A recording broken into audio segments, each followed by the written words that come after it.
ரொம்ப கோபமாக இருந்த அந்த போலீஸ்காரர் மறுபடியும் கேட்டார், உங்களுக்கு இந்த ஊருடைய வேக கட்டுப்பாடெல்லாம் தெரியும் தானே, உங்களுக்கு சாலை இவ்வளோ வேகம் போகலாம் அப்படிங்கிற விதிமுறையெல்லாம் தெரியும் தானே, அதனுடைய அளவுலாம் தெரியும் தானே. ஆமாம்மா தெரியும் அப்படின்னு.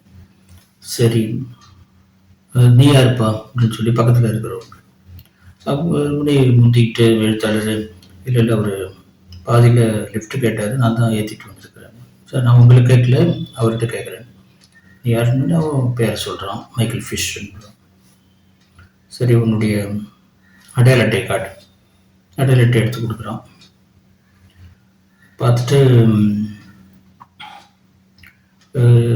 சரி, நீதான்றதுக்கு இன்னும் வேறு ஏதாவது ஓட்டுநர் மாதிரி தான் ஓட்டுநர் மட்டும் எடுத்து கொடுக்குறான். அதையும் பார்த்துட்டு எல்லாம் குறிச்சிக்கிட்டு, நீ என்ன வேலை செய்கிறேன்? நான் சும தூக்குறவங்க அப்படின்னு. என்ன சும தூக்குறவன்? அதாவது சிமெண்ட்டு இதெல்லாம் மேலே கொத்தனார் அங்கே இருப்பார் கட்டட மேலே, கீழே இருந்து கொண்டு போய் மேலே கொடுத்துட்டு வர்ற வேலை. எந்த நிறுவனத்தில் வேலை செய்கிறேன்? நிறுவனம்லாம் சொல்ல முடியாதுங்க, ஏன்னா நான் ஒரு வேலை தேடிட்டு இருக்கிறேன். நிரந்தர வேலை கிடைக்கிற வரைக்கும் எப்பப்பெல்லாம் எங்கெங்கே வேலை கிடைக்குதோ அங்கெல்லாம் போயிட்டு இந்த வேலை செய்வேன். சரி, நான் அது இதுக்கு போன பிறகு நான் பார்த்துக்கிறேன். காவல் நிலையத்துக்கு திரும்பின பிறகு நான் அது உங்களை பற்றி இன்னும் நிறைய விசாரிக்க வேண்டியது இருக்குது, நான் பார்த்துக்கிறேன். சரின்னு சொல்லிட்டு அடுத்தது ஒருட்ட வந்து இவருடைய ஓட்டுநர் உரிமத்தை வாங்கி பார்க்குறாரு போலீஸ்காரர். பார்த்துட்டு ஒரு சுற்றி வந்து வண்டியுடைய நம்பர் பிளேட்டை பார்த்து அந்த எண்ணையும் குறிச்சிக்கிறாரு, வாகனத்துடைய எண்ணையும் அதெல்லாம் குறிச்சிக்கிட்டு அவரை எச்சரிக்கிறாரு. இன்னும் கொஞ்சம் நாளைக்கு நீங்கள் இந்த வண்டியில் போக வேண்டிய வேலை இருக்காது, நீங்கள் ஓட்ட முடியாதுன்னு நினைக்கிறேன். அதே போல் பெரிய ஒரு அபராத தொகையும் உங்களுக்கு வழங்குவாங்க. உங்கள் அநேகமாக ஒரு 2 மாதம் ஒரு சிறை தண்டனை கூட கிடைக்கலாம் உங்களுக்கு சொல்கிறார். ஐயோ, என்ன சிறையில் போடுவாங்களா? ஆமாம், மற்ற குற்றங்களை செய்தவர்கள் கூட நீங்கள் காலம் கழிக்க வேண்டியது வரும் அப்படின்னு சொல்லிட்டு, உங்களை பற்றி இன்னும் கொஞ்சம் விசாரிக்கணும், அங்கே போய் நான் விசாரிக்கிறேன். என்ன என்ன உங்களுக்கு இதில் அப்படின்னு கேட்பார் பாதையில் வந்தவர். இல்லை இல்லை, கோப்புகளை பார்த்தோம்னா அவங்களுடைய முகம் வேறு எதுலையாவது இருக்குதான்னு தெரியும் அப்படின்னு சொல்லிட்டு அவர் எழுந்த அந்த ஒரு தாளை மட்டும் கிழிச்சு கையில் கொடுத்துட்டு ஒருத்தவங்களுக்கு ஒரு நோட்புக் எடுத்து அந்த பட்டனை திறந்து அவருடைய பாக்கெட் உள்ள வச்சுப்பார். வச்சுட்டு, நான் வரேன், உங்களை சீக்கிரத்தில் உங்களுக்கு ஒரு சம்மன் வரும், நம்ம நீதிமன்றத்தில் சந்திக்கலாம் அப்படின்னு சொல்லிட்டு கிளம்பிடுவார் அவர். அவர் போலீஸ் எல்லாத்தையும் அவருடைய வேலையை முடித்த பிறகு ரொம்ப திருப்தியாக அவருடைய குறித்து கொடுத்த அந்த ஒரு குறிச்சிக்கிட்ட அந்த நோட்புக்கெலாம் எடுத்து உள்ள வச்சுக்கிட்டு டைரியெல்லாம் இவங்களுக்கு ஒரு ஆளுக்கு ஒரு சீட்டு பிரித்து கொடுத்துட்டு பதிவு செஞ்சதுலேருந்து அவர் வண்டி எடுத்துக்கிட்டு அவர் போயிட்டார். மறுபடியும் அவங்களுடைய பயணம் தொடருது. வண்டியில் ஏறி உட்காந்தோன்னு சொல்கிறான், ஐயோ சரியாக போயிடுச்சு, சரியாக ஒரு கட்டில் வந்து மாட்டிக்கிட்டேனே அப்படின்னு. இது மாட்டிக்கிட்டீங்கன்னு சொல்லுங்கள் அப்படின்னு சொல்கிறான். அதாவது நான் மட்டும் மாட்டிக்கிட்டேன்னு சொல்கிறியா அப்படின்னு கேட்பார் எழுத்தாளர். ஆமாம்மா, ஆனால் அவர் சொன்னதெல்லாம் நீங்கள் நம்பாதீங்க, போலீஸ் சொன்னதெல்லாம். அதாவது உங்களை இதுக்கெலாம் வந்து ஜெயிலெலாம் போட மாட்டாங்க, எனக்கு நல்லா தெரியும். உறுதியாக தெரியுமா உனக்கு? நல்லா தெரியும், நான் எப்போதும் நல்லதே தான் நான் நினைப்பேன் உங்களுக்கு, நீங்கள் ஒன்றும் கவலைப்படாதீங்க. என்ன மிஞ்சி போனால் உங்களுடைய ஓட்டுநர் உரிமத்தை வாங்கி வச்சுப்பாங்க, அல்லது ஒரு குறிப்பிட்ட காலத்துக்கு ஓட்டக்கூடாதுன்னு தடை விதிப்பாங்க, ஒரு அபராதம் விதிக்கலாம், மற்றபடி எதுவும் நடக்காது, நீங்கள் கவலைப்படாதீங்க சொல்லிட்டு சொல்கிறோம். சரி, இப்போ நீ வந்து போய் தானே சொன்ன, நீ இந்த மாதிரி சுமை தூக்குறவன் அப்படின்லாம் சொன்னோம். ஓ, அதை கவனிச்சிங்களா நீங்கள்? ஆனால் எது பொய்ன்னு சொல்கிறீங்க? அப்படிலாம் இந்த சுமை தூக்குறது தான் இந்த என்னோட தொழிலை பற்றி சொல்கிறீங்க இல்லையா?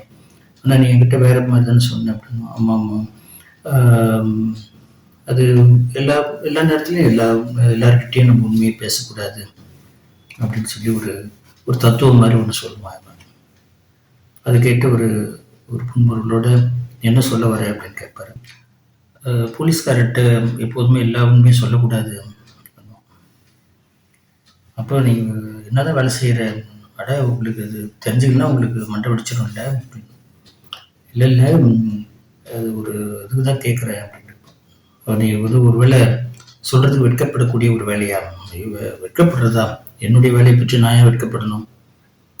நான் ஒரு ஒரு எல்லாரும் நான் சொன்ன மாதிரி வித்தியாசமான வேலை பார்க்குறேன்.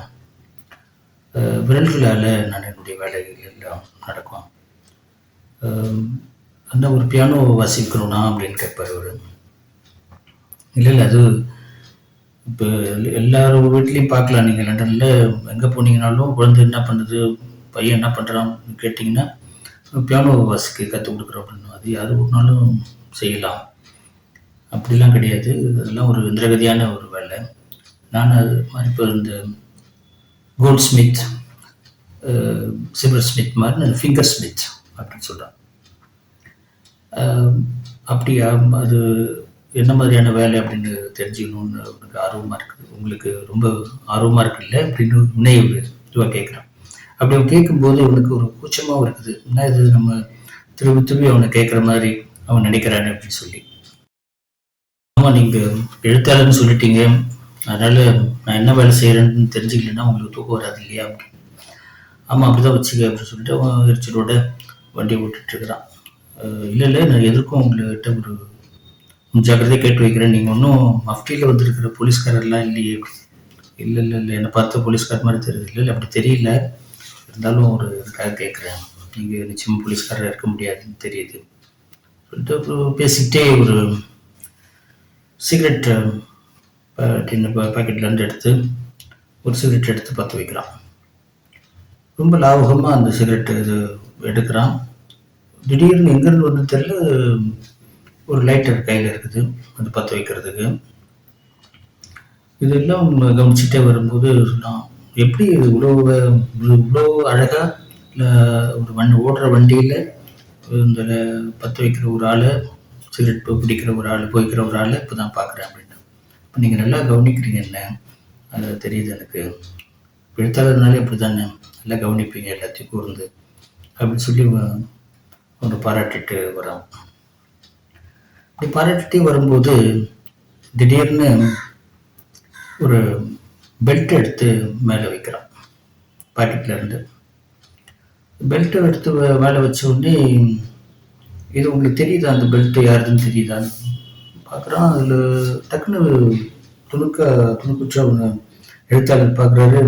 அந்த பித்தளை பல்கு பார்த்த உடனே தெரிஞ்சுக்கிறாரு தன்னுடைய பெல்ட் தான். என்னுடைய பெல்ட் மாதிரி இருக்குது. ஆமாம் ஆமாம் உங்களுது தான். ஐயோ, எப்படி அதை எடுத்திருப்ப நீ? எப்படி இருந்தாலும் நீ கையில் நீ எடுக்கும் போதாவது எனக்கு தெரிஞ்சிருக்கணுமே, அந்த இதில் இருந்து உருவும் போதாவது. அப்போ அது நீங்கள் எதுவும் கவனிக்கல இல்லையா? ஆமாம், அதான் நினைக்கிறேன், எப்படி எடுத்தேன்னு தெரியலையே அப்படின்ட்டு ஒரு வியப்பாக பார்த்துட்டு இருக்கும்போதே அங்கேருந்து ஒரு லேஸ் ஒன்று, ஷூ லேஸ் ஒன்று எடுத்து அந்த நாடாவை போடுறான் மேலே. யாருக்கோ ஒரு லேஸ் குறையுதா பாருங்க. ஒரு இப்படின்னு அப்போ தான் கவனிக்கிறேன், இடது காலில் லேஸு காணும். அதையும் எடுத்துட்டே, நீ எப்படி எடுத்ததெல்லாம் அப்படின்னு ரொம்ப ஆச்சரியமாக பார்த்துட்டே இருக்கிறான்.